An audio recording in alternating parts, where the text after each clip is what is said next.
Halo semuanya, kali ini saya akan membahas materi tentang besaran fisika dan pengukurannya dalam mata pelajaran fisika kelas 10.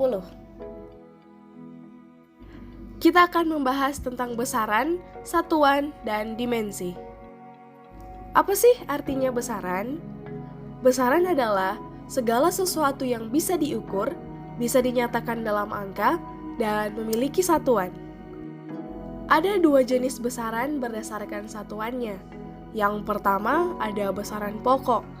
Besaran pokok yaitu besaran dasar yang satuannya sudah ditetapkan terlebih dahulu.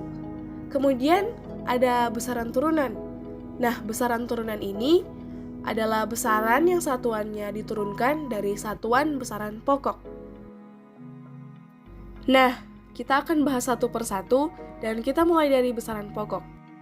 Seperti yang sudah ditampilkan di slide sebelumnya, besaran pokok memiliki arti yakni besaran yang satuannya sudah ditetapkan terlebih dahulu.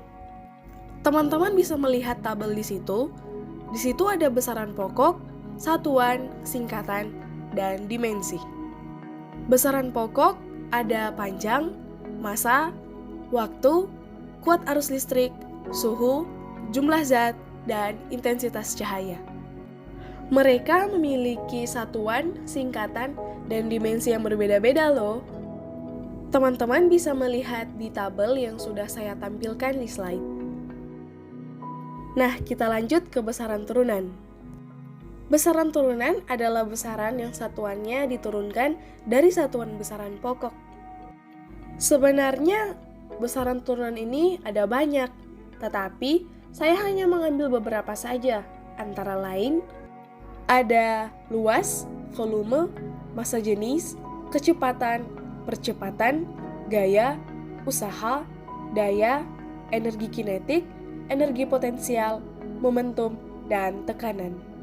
Di situ juga sudah tertera ada rumus, satuan, dan dimensi dari masing-masing besaran. Teman-teman bisa melihat itu di tabel yang sudah saya tampilkan di slide. Lanjut, kita masuk dalam pengukuran dalam fisika. Apa sih pengukuran itu? Pengukuran adalah kegiatan membandingkan suatu besaran yang diukur dengan alat ukur yang digunakan sebagai satuan. Kita akan bahas yang pertama adalah mistar. Mistar memiliki skala terkecil yaitu 1 mm atau 0,1 cm. Dan ketidakpastian mutlaknya ada 1/2 kali skala terkecil, yakni 0,5 mm atau 0,05 cm. Kemudian ada jangka sorong. Jangka sorong memiliki skala terkecil 0,1 mm atau 0,01 cm. Dan ketidakpastian mutlaknya ada 1/2 kali skala terkecil, yakni 0,005 cm. Dengan rumus untuk mengukurnya adalah X0 sama dengan A tambah dalam kurung B kali 0,01 cm. Dengan keterangan A merupakan angka pada skala utama yang berdekatan dengan angka 0 pada skala nonius, dan B merupakan skala nonius yang tepat berhimpit dengan garis pada skala utama. Kemudian ada mikrometer sekrup. Mikrometer sekrup memiliki skala terkecil 0,01 mm atau 0,001 cm. Maaf, saya lupa mencantumkan sentimeternya. Dan ketidakpastian mutlaknya 1/2 kali skala terkecil sama dengan 0,005 mm atau 0,0005 cm. Kemudian untuk rumusnya ada X0 sama dengan A mm tambah dalam kurung B kali 0,01 mm. Dengan keterangan A merupakan garis skala utama yang terdekat dengan tepi selubung luar atau tempat skala nonius, dan B merupakan garis mendatar pada skala nonius yang berhimpit dengan garis mendatar pada skala utama.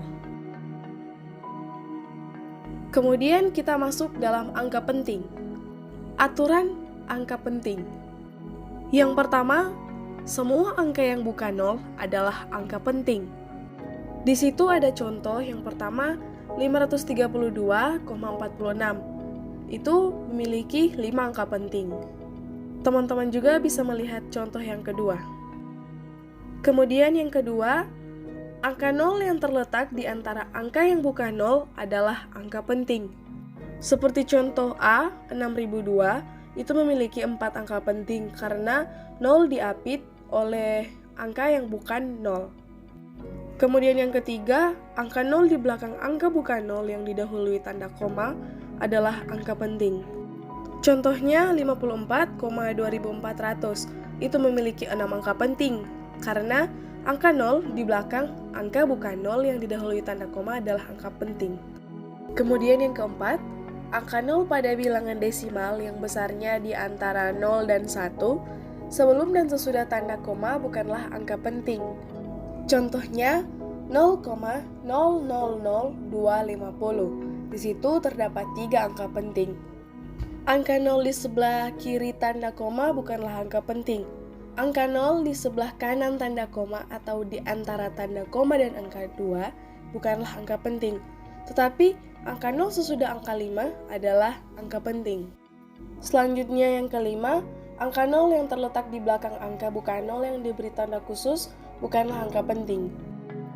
Di contoh, ada 56.000 dan diberi tanda khusus yang berbeda-beda tempat. Yang pertama, 56.000 tidak diberi tanda khusus apa-apa. Yang kedua, ada diberi tanda khusus di 0. Dan yang ketiga, diberi tanda khusus di angka 6. Dan setiap itu memiliki angka penting yang berbeda-beda. Teman-teman bisa melihat perbedaan masing-masing mereka di slide berdasarkan kalimat di atasnya. Yang terakhir ada notasi eksponen.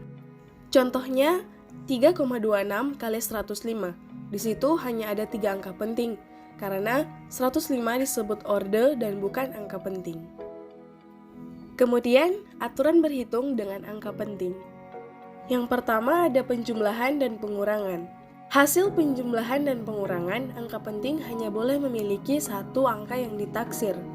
Di situ ada beberapa contoh yang bisa teman-teman lihat.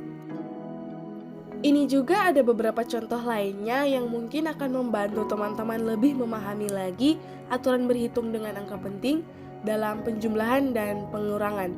Dan semakin banyak contoh, semakin dipahami, bukan? Kita lanjut ke perkalian dan pembagian.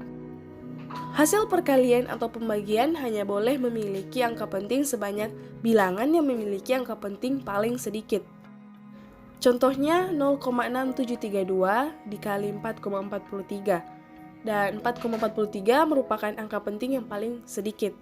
Karena angka penting paling sedikit adalah 3 angka penting, maka hasil perkalian harus memiliki 3 angka penting. Penulisan yang benar adalah 2,98 meter, atau hanya 3 angka penting. Begitu juga di bagian contoh B, sama seperti contoh di bagian A.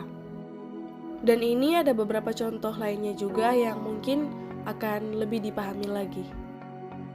Kita masuk ke perkalian atau pembagian angka penting dengan angka eksak. Hasil perkalian atau pembagian antara angka penting dengan angka eksak maupun sebaliknya memiliki banyak angka penting sebanyak jumlah angka penting yang ada. Contohnya 6,75 meter dikali 23. 23 merupakan bilangan eksak. Dan 6,75 memiliki 3 angka penting. Karena ada 3 angka penting, maka hasil kali harus memiliki 3 angka penting. Penulisan yang benar adalah 155 meter. Teman-teman bisa melihat contoh di bagian B.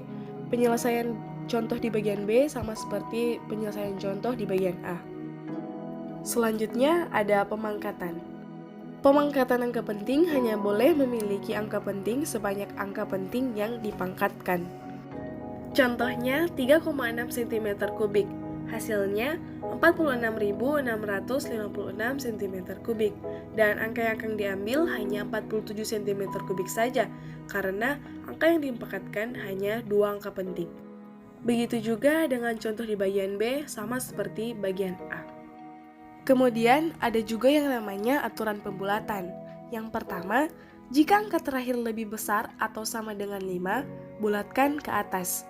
Contohnya, 64,4627 dibulatkan menjadi 65,9 4, 6, 3. Begitu juga dengan nomor 2. Dan aturan yang kedua, jika angka terakhir lebih kecil dari 5, bulatkan ke bawah. Contohnya, 47,328 dibulatkan menjadi 47,3. Begitu juga dengan contoh yang nomor 2, sama seperti penyelesaian contoh nomor 1. Yang terakhir ada notasi ilmiah. Notasi ilmiah merupakan cara penulisan sebuah angka, baik hasil pengukuran atau perhitungan yang terlalu kecil atau terlalu besar ke bentuk desimal. Dalam aturan notasi ilmiah, semua nilai dituliskan dengan bentuk yang dibaca sebagai M kali 10 pangkat N, di mana eksponen N adalah bilangan bulat dan koefisien M adalah bilangan real. Bilangan bulat N disebut urutan besarnya dan bilangan real M disebut signifikan atau mantisa. Untuk bilangan yang sangat besar, nilai N adalah positif, namun untuk bilangan yang kecil atau kurang dari 1, nilai N adalah negatif. Di situ ada beberapa contoh penulisan notasi ilmiah. Contohnya, notasi desimalnya 3, notasi ilmiahnya menjadi 3 kali 10 pangkat 0. Kemudian ada juga notasi desimal 453. Notasi ilmiahnya menjadi 4,53 dikali 10 pangkat 2, dan contoh lainnya. Baiklah, saya Dea Angelika Mungkaren dari kelas 10 IPA 1 dan bersekolah di SMA Negeri 9 Binsus Manado mengucapkan terima kasih banyak dan mohon maaf jika ada kesalahan penyebutan maupun penggunaan kata atau kalimat. Terima kasih.